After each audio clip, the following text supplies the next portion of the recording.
Gabriel, a mí en la materia Sociedad de Estado del CBC de la UBA me enseñaron que con Perón se desarrolló la industria nacional y se dejó atrás el modelo agroexportador. ¿Qué tenés para decirme sobre Es eso? falso, son dos mitos, o mejor dicho, un mito y medio. Para esto me tengo que remitir a lo que expliqué en el video anterior, el inicio de la decadencia argentina. Entre 1880, 1875, 1880 y 1930, Argentina creció durante 50 años seguidos a la fabulosa tasa del 5% anual. En un momento donde crecer al 3% era fantástico. Muy pocos países, solo los que estaban en la vanguardia, crecían a esa velocidad. Equivaldría a crecer en este momento al 15 o más por ciento anual, solo que en esa época lo hicimos durante 50 años seguidos. Ahora, hay un dato adicional.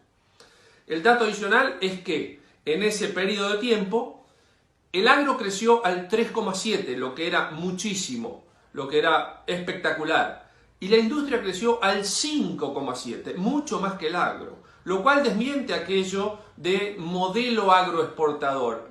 Habría que llamarlo con propiedad modelo industrialista agroexportador. Ejemplos de este crecimiento fantástico de la industria son muchísimos. El alsaciano Emilio Biecker, entre 1860 y 1870, inauguró en Buenos Aires una fábrica de cerveza de dimensión y calidad europea antes que este producto sea de consumo popular en nuestro país. Esto lo siguió después, por los mismos años, un poquito después, la familia Bember, inaugurando la fábrica de cerveza Quilmes.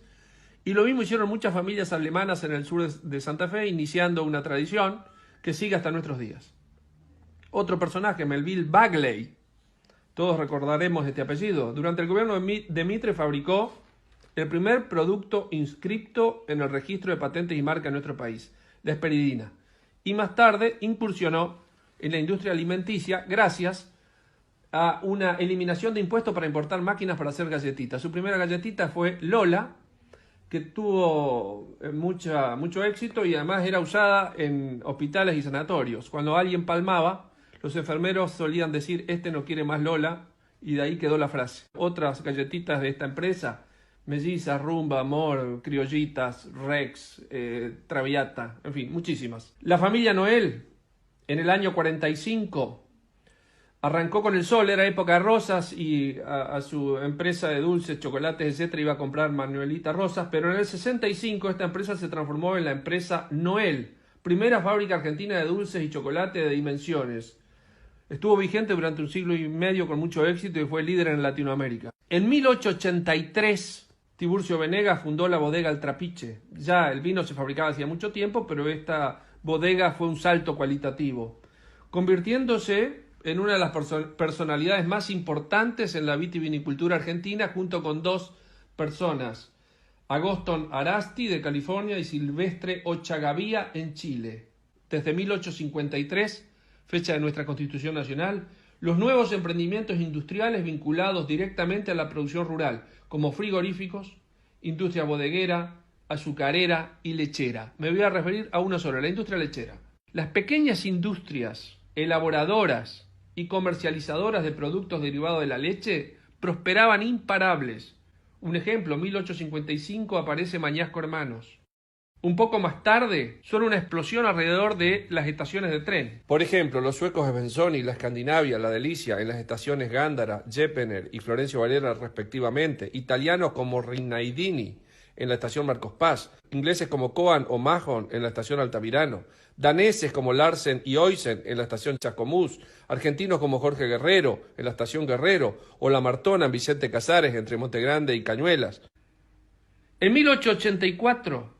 de la unión de un belga, Ernesto Bunge, y su cuñado Jorge Born, surge Bunge y Born, para dedicarse a la comercialización de cereales, un trading internacional. Ya no estamos solamente en la producción, sino en la comercialización a escala mundial. En 1899, la misma empresa adquiere un taller de hojalatería y empieza a fabricar envases Centenera, que tengo entendido sigue hasta el día de hoy. Fue una líder continental en producción de envases. En 1902, el grupo Bungeborn instala un molino en el dique 3 de Puerto Madero y nace Molinos Río de la Plata, con la gran cantidad de productos de consumo diario, sigue hoy. En 1911 hay una huelga de obreros de la panificación, anarquista. Su gran aporte en la industria fue haberle puesto nombres que trataban despectivamente a las Fuerzas Armadas y al clero a ciertas facturas.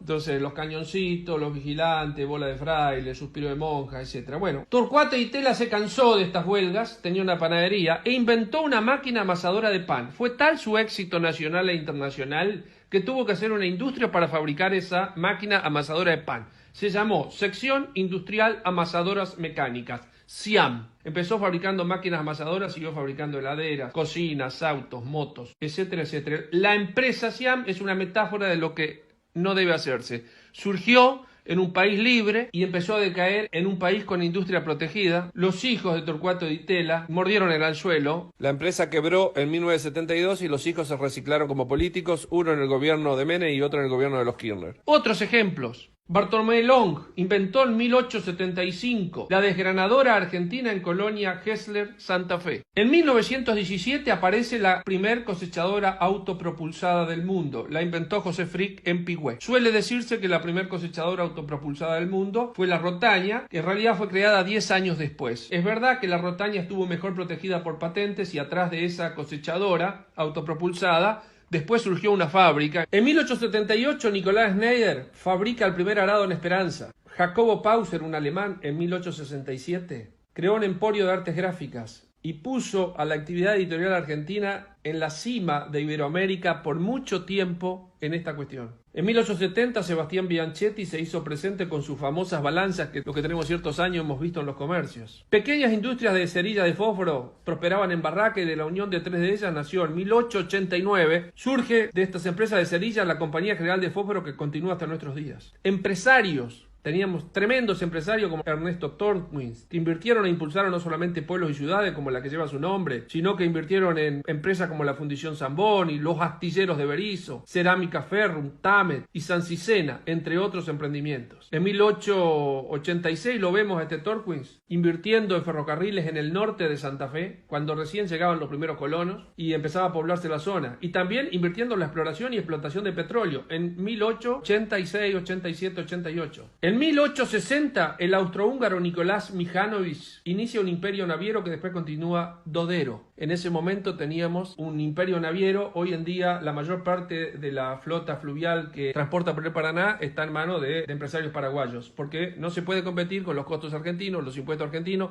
y los costos laborales argentinos con nuestros colegas paraguayos. En 1824, para poner el último ejemplo, Steverling funda Algodonera Flandria. Con el tiempo se convierte en una industria floreciente y en su entorno crece una ciudad, Flandria, es cerca de Luján. Como estos ejemplos podríamos seguir al infinito. Este era el país que en 1889, con motivo de los 100 años de la Revolución Francesa, en la Exposición Universal de París, asombraba al mundo. Había dos cosas que todos miraban. Una era la Torre Eiffel y la otra era un pabellón que imitaba un palacio. Era el pabellón argentino, donde se veían, por supuesto, los productos agrícolas y ganaderos que venían de las míticas pampas, pero también se veían multitud de industrias, como por ejemplo la Cámara de Conservación en Frío de la empresa San Cicena y tantos otros que maravillaban. Esto hacía decir, por ejemplo, a algunos periódicos franceses: su futuro es tan grande, referido a la Argentina, su prosperidad creciente, su situación excepcional, comparable a la de los Estados Unidos del Norte. Todo esto se logró en un país que respetó durante esos 50 años, no después, el sistema económico alberdiano plasmado en nuestra Constitución Nacional, que podríamos resumir en 3-4 parámetros: respeto absoluto a la propiedad privada, libertad de comercio, muy pocos impuestos, moneda sana y libertad para producir y trabajar, sin subsidios, sin protecciones, sin transferencia de ingreso, sin redistribución del ingreso. Este es el país que estaba entre las 7 potencias del orbe hasta 1930, incluso un poco más, y que hoy luce en los indicadores mundiales de libertad económica al lado de países comunistas, países que recientemente han salido del comunismo, teocracias islámicas, dictaduras tribales, como podemos estar viendo en el mapa.